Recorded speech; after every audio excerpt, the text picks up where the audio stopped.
Welcome to the Authentic Dentist Podcast. Join Dr. Allison House of House Dental in Scottsdale and Shawn Zajas, founder of Zana, a company helping dentists extend their care beyond the chair as they lead dentists deeper along the journey of authenticity to reach greater fulfillment in their professional lives and to deliver remarkable patient experiences. At the core of the Authentic Dentist is a belief that the answer to the current challenges in dentistry is dentists discovering that their greatest asset and point of differentiation is their personal brand, and that forming that brand out of their authentic selves is the best strategy for success in dentistry today.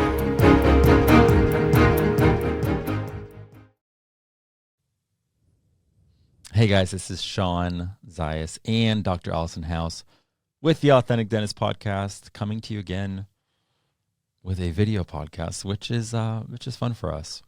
And today we're going to be talking about high performance because Dr. House has lots of visitors at her house. She hosts people, and a lot of those people end up being friends with her kids. You know, they're great, gifted, talented individuals. But this guest was a special guest, and one that we're going to talk about because of high performance. Here we go. So what happened? What happened, Allison? Well, in case other people didn't know or they haven't heard the podcast, I have a weightlifting gym in my garage. I have a 3-car garage. There's never been a car in it. And it's filled with platforms and Olympic weightlifting equipment. My dad was an Olympic weightlifting coach and an international coach, and he passed that information on to us. And so we have a gym full of kids almost every day. So it's part of the culture. It is part of a culture. Part of the way that you've been in this location for what? We lived in our house 20 years. We built the gym out maybe 2012. Yeah, so it's been there a long time. Okay. And it's not weird to have it filled with people that are doing Olympic-style lifts. That's correct. Yeah, we have several young people that have gone through the coaching, so they help coach other kids. And it's really, I won't say that we have any Olympic athletes, although we've had some very talented athletes in the gym. But most of them are just kids that need an outlet. They need to learn about discipline. And they're doing great. All these kids are really great people. But then something's different because so for 10 days, it wasn't just an ordinary lifter. Right. So Mark and I have an open door policy with lots of kids through the house. But Mark serves on the Olympic Weightlifting Federation as a legal consultant. And so he met this one of the Olympians, and her name is Sarah Davis, and she's from the United Kingdom, and she's an Olympic athlete. She competed in Tokyo. She competed in the Commonwealth Games. We went to see her last summer in June, and she'll be competing in Paris. So she came and stayed with us for 10 days. And just watching her life and the way she lives it was fascinating to me. And that's, I guess, why we're talking about what's ordinary at your house. It's because you're used to people staying with you. You guys accommodate people. You're used to seeing lots of groups of people in the gym. You're around weightlifters kind of all the time. Like your dad was incredibly known in that space. And yet something about Sarah being with you guys for 10 days, you just noticed there's a lot of things that was just different. So name something that stood out to you kind of right away. She sleeps 10 hours a day. Like not negotiable. Non-negotiable. In order to grow, you must sleep. Which I was like, okay, that's interesting. She did not eat like what I thought she would eat. Like I thought she would portion everything out. She weighs 69 kilos, which is about 152 pounds. She's about my size. Well, actually, she's a little shorter than I am. So, she's not a big person, not a little person, but she ate everything and then a little bit more. Like, calories were not an issue for her at all. She needed enough calories. Okay, so let's go back to the sleep thing. So, on the sleep, it wasn't like, okay, well, I'm going to sleep at 11, so I can't wake up till 9. It was probably, she enforced the bedtime pretty strictly, or no? She was out visiting with us, but I'm kind of a early to bed, early to rise person. But yeah, she sleeps 10 hours a day. No matter what time she goes to bed, she sleeps because she has to. That's part of the rigorous training. That's part of her life. Wow. But she doesn't come across like, anal about it when it comes to like the bedtime. It wasn't like that was something that was like really clear. No, but remember that she's from the UK, so there's a time issue. Gotcha. So she was willing to stay up and sleep whenever. Okay. So 10 hours was a must. Lots of calories. Lots of calories. She was real strict about protein, how much protein she had. But otherwise, we had Mexican food, we had pasta, didn't matter. She ate calories. So she was also so confident about her physique. And I think very few people you see anymore, even beautiful people, are confident about their physique. But she was just like, this is my body. It works for me. And I don't know. I was impressed by that confidence. And it probably just like exuded, like meaning it's probably hard to describe because it wasn't probably just verbal. It was just the way that she carried herself. Just the way she carried herself. And she was so kind and gracious. So we have all these young people that are not Olympic athletes, and she was happy to coach them. And just kind. So it overlapped. While she was there, you still had your Of course. We still have our gym kids. So she came out and coached, and she's an amazing coach. But she was just really gracious. She wasn't like, oh my gosh, you're lifting nothing. She was wonderful. So I'm curious, did she know of your dad? No, they didn't overlap. My dad was 83 when he passed. So that generation is pretty much retired at this point. And he was more well-known, maybe in like collegiate circles?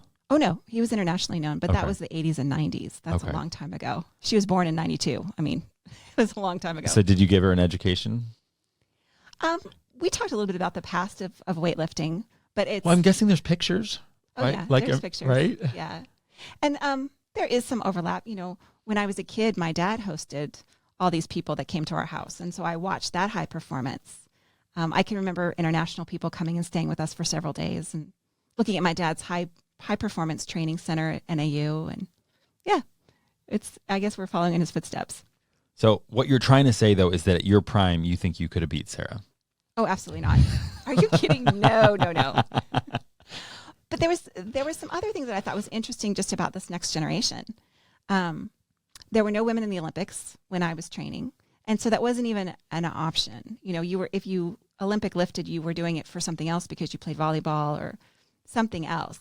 And so none of the athletes in my generation were near as talented. None of the female athletes were near as talented. But we wouldn't dare to lift the kind of weight she would lift. It wouldn't even occur to me that I could. And yet she was like, of course I can do this. So I love that confidence of course I can do this. It's never been done, and I'm going to do it.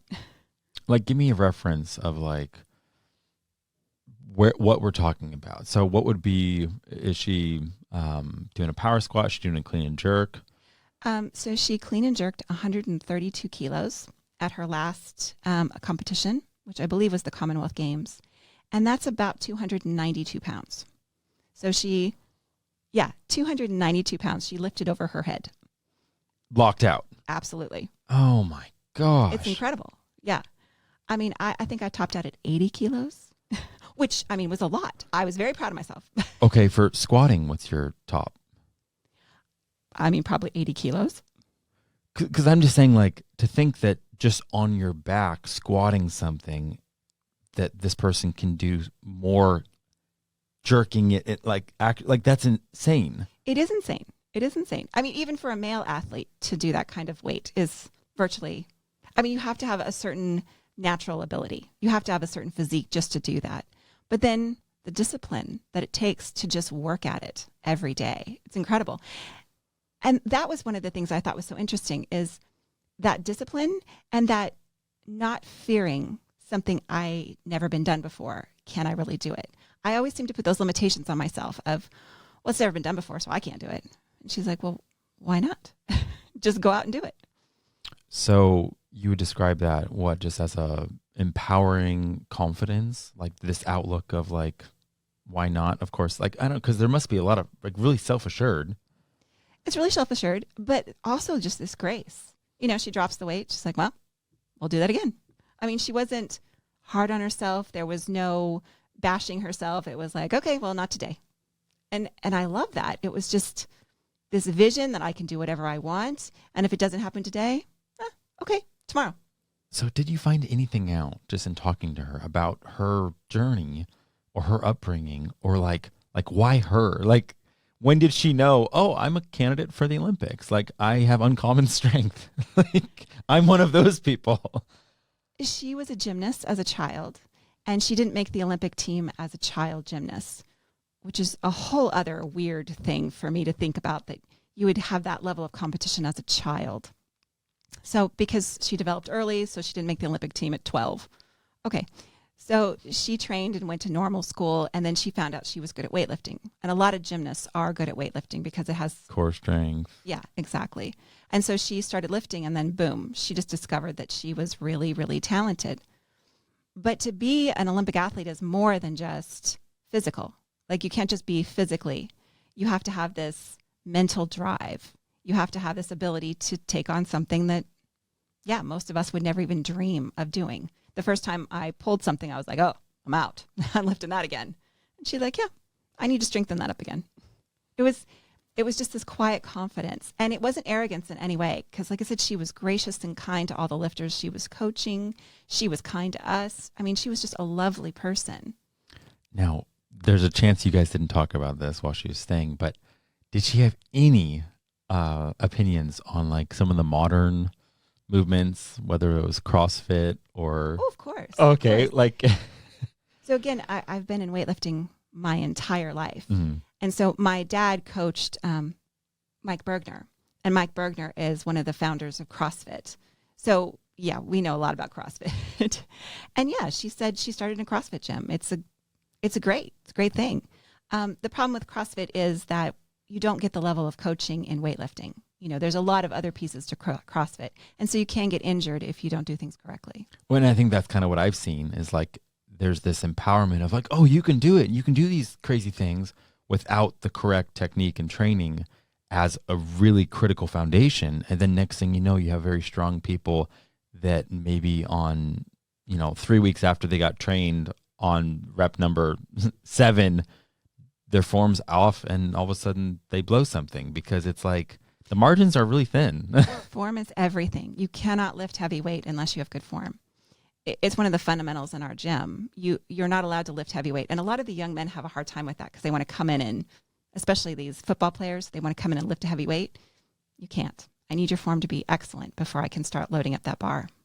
So it's fascinating that you're describing her as someone that is strong, confident, but also like tempered with grace. Like, I don't think those are, I don't know, they don't have to go together. And the fact that they do with her, it just seems like she probably was just this delightful person to be around. She was, and we really enjoyed her. And I loved to listen to her, just her thought process on Paris, how she was going to get there, her plan. She had this vision that, I would love to implement in my life. What does my life look like in a year? I mean, I sort of know, but I don't have that kind of vision and planning. And this is how many times I'm going to lift before Paris. I mean, just that level of dedication was incredible to see. So she already has it very clear. It's very clear, her plan. Now, she hasn't qualified for Paris, but she will. I mean. So when does that happen? Does she know, like 6 months before Paris, will she know? Like, meaning? I believe it's 6 months. There's competitions you have to do in order to qualify. And then there's the final qualifying one. But yeah, she's going to be competing in Paris. We're planning to go. Did she talk about her experience in Tokyo? She did. Because I'm just thinking like something about the Olympics. Like, we're not talking about there's 3-4 competitions a year. We're talking about once every 4 years. Yes, but there are a lot of competitions in between. But I'm just saying they're not at the level of the Olympics. So I'm just saying when all of a sudden you're used to those types of competitions, like for rock climbing, I've been following people. And it's like, yeah, there are these national competitions, again, like almost like 3-4 times a year that I'm seeing, even in track. But the fact that it's once every 4 years is this Olympic gold that you're trying to chase. Like, you might only have a chance at your prime to go to one of those. And like, I just wonder from her perspective, did she say that it just felt different than any other normal competition? Oh, yeah, it was incredible. And you and I have talked a little bit about this. I mean, if you go to the Olympics, she had the winning weight on the bar. She was the last person to lift, and she missed the lift. And so she didn't medal, which is devastating. But at the same time, I can't help but think, yeah, but you were on the stage in Tokyo. That's incredible. Just to to have gotten there, maybe winning wasn't everything. But I'm just thinking, like, to have the opportunity to have won the event because of, I'm just thinking, like, it almost sounds like the Super Bowl, like coming down to you had the play, you got it off, and it was just one completion or one play you need to execute on, and the defense did it better. Like, you know what I mean? You can't will it to happen. You can't will it to happen. I mean, she is amazing, all this preparation, and yet the reality is that it's a day, and some days you're off. So you go in, you do your best, and that day somebody else was better. Not necessarily all the time, but it's that one moment where you have to perform. And yeah, that wasn't her day. It just works that way. So where did you feel challenged by her, and where did you feel inspired? So she's been through something pretty terrible last year where she was sanctioned for making a comment to another athlete. And the comment was racially charged. So she didn't defend herself in any way. And when we talked about it, she was devastated by the whole thing. But she wasn't devastated by herself, which I found interesting. She was devastated by the other person and how the other person felt.